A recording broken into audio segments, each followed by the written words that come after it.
Good morning. This is Pastor Lyn with Goodland United Methodist Church. As we continue in our story this morning, consider the cross. The centurion has gotten us all the way to the hill of Golgotha. The morning dragged by, and then around noon, in the middle of the day, mind you, there was an ungodly darkness that fell over the land. It lasted several hours. I could still see the face of Jesus, but I didn't expect to hear what I heard next. With a loud voice and in a groan of agony that almost made my heart stop beating, Jesus cried out, my God, why have you forsaken me?" I had seen men suffer, but never like that.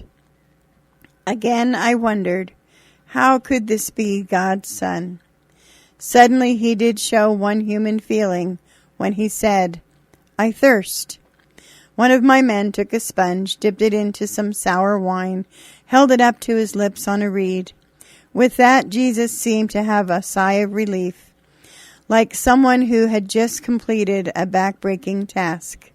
And then he said, "It is finished." And in a calm and confident voice he said, "Father, into your hands I commit my spirit." His head fell forward, and he died. I trembled as I saw that. But then the very ground beneath my feet began to shudder. The earth was quaking. There was a roar of rocks splitting apart, and something broke inside my heart, too. I could not keep silent. I shouted to all who could hear me. Certainly this man was innocent, and truly this was the Son of God. You may think it took some courage to say that.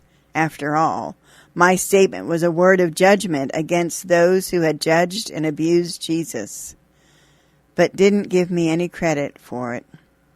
In fact, at that time, I don't think I fully understood the significance of the words I spoke. Did I really say what I thought I said? Later, I realized that what I said was very true. I was no longer afraid of any consequence that might follow. No true follower of Jesus should ever be afraid to speak the truth about him. Are you? Do you hesitate to share your faith for fear of what other people might think? Well, at that moment, I didn't care what anyone thought. I just knew what I had seen and heard. I was convinced that Jesus was innocent, and that somehow, in a way I could not begin to understand, there was a God in heaven with whom he did have a very special relationship. Not only that, I began to feel that through Jesus, God was calling me to become his son too. May his love and peace fill your hearts and your minds, so that your lips and your lives may boldly announce that in him is life, new life in God for all who believe. This is Pastor Lyn. Have a good and godly week.